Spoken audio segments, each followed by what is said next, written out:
Eto na, Robin Padilla ayaw magpa-drug test. Nako, ay biglang nagtago na ho ito. Takot magpa-drug test. Alright, welcome back to my YouTube channel. I'm Andy's Vlog, mga kaibigan. Gusto kong ibahagi sa inyo itong latest update tungkol dito sa mainit na usapin, very controversial na marijuana session. Ibang session ho ito na naganap sa loob mismo ng Senado, na nai-involve dito ay ang tauhan ni Robin Padilla, na dating artista na si Nadia Montenegro. Nako, alam niyo, itong si Robin Padilla ay ayaw magpa-drug test. Abay, baka takot. Mga kaibigan, mabibisto nga naman. Then like muna sa video na ito kung nagustuhan niyo po. Sabay-sabay po nating i-like ang video na ito. Sa lahat ng hindi pa nakasubscribe dito sa aking YouTube channel, please subscribe, please support din po ang aking second YouTube channel. Nandiyan po ang link sa comment section. Heto na! Nasaan ka na, Robin Padilla?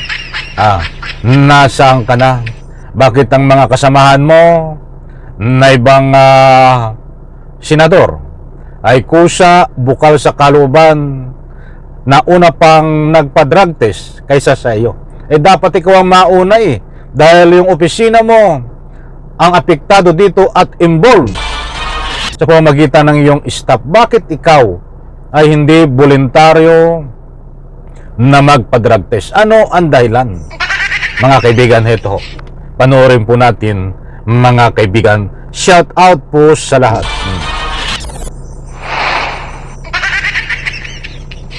Sure, inisyatibo ba ito ng opisina ni Senator Zubiri, itong pagsasagawa ng mandatory drug test dyan sa Senado? Go. Yes, Aga, mismong si Senate Deputy Minority Leader Juan Miguel Zubiri ang voluntaryong manguna sa pagsasagawa ng mandatory drug testing sa kanya mismong opisina. Ayan, mga kaibigan, maliwanag ko, sumailalim ho sa drug testing itong si Zubiri. Voluntary ng kanyang sarili ay sumailalim po sa drug test. Ang tanong, bakit si Zubiri? Mga kaibigan, kaya't napakarami ang naghahanap, napakarami ang nagbibigay ng anumang public opinion.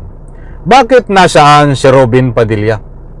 Bakit dapat siya ang una na magpa-drug test? Dahil una, involved dito ay ang kanyang staff, mga kaibigan, na si Nadia Montenegro, na di umano ay gumagamit na pinagbabawal na gamot. Bakit si Zubiri ang nagpa-drug test dito? Dapat ikaw ang mauna, voluntaryo, Robin Padilla, nang sa ganon malinis.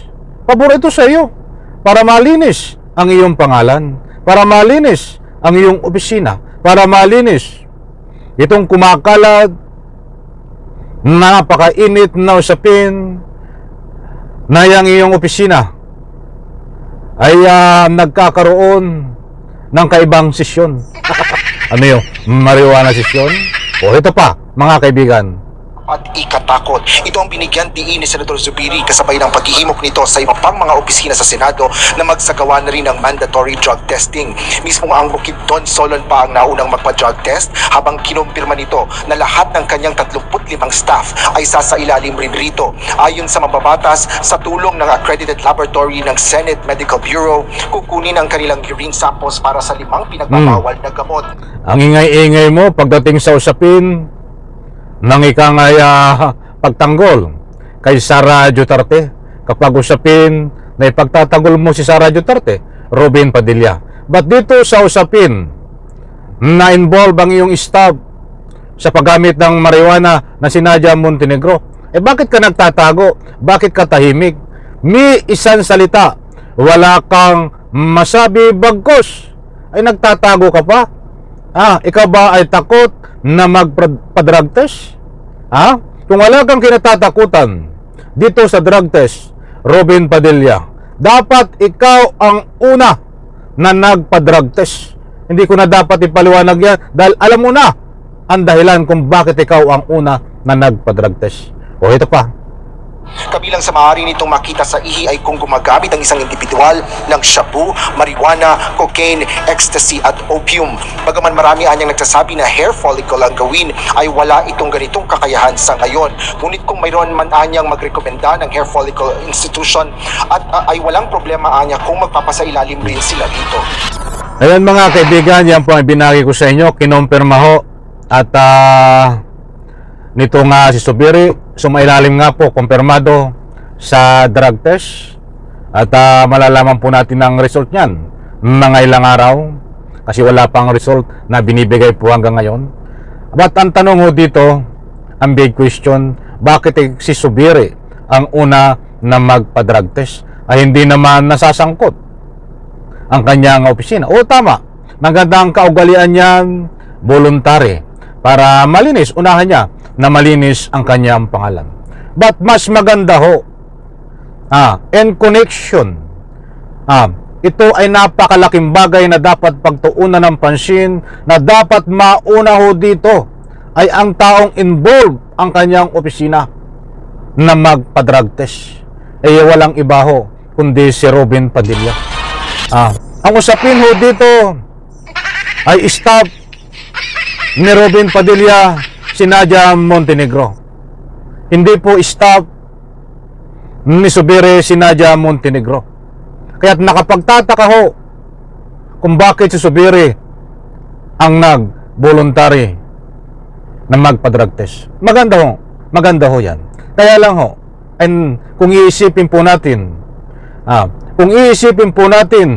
ng tunay na dapat gawin ay una dapat itong si Robin Padilla. Mga kaibigan, napakarami ho ang nagbibigay ng anumang public opinion diyan sa comment section. Hinahanap po si Padilla, tahimik ho.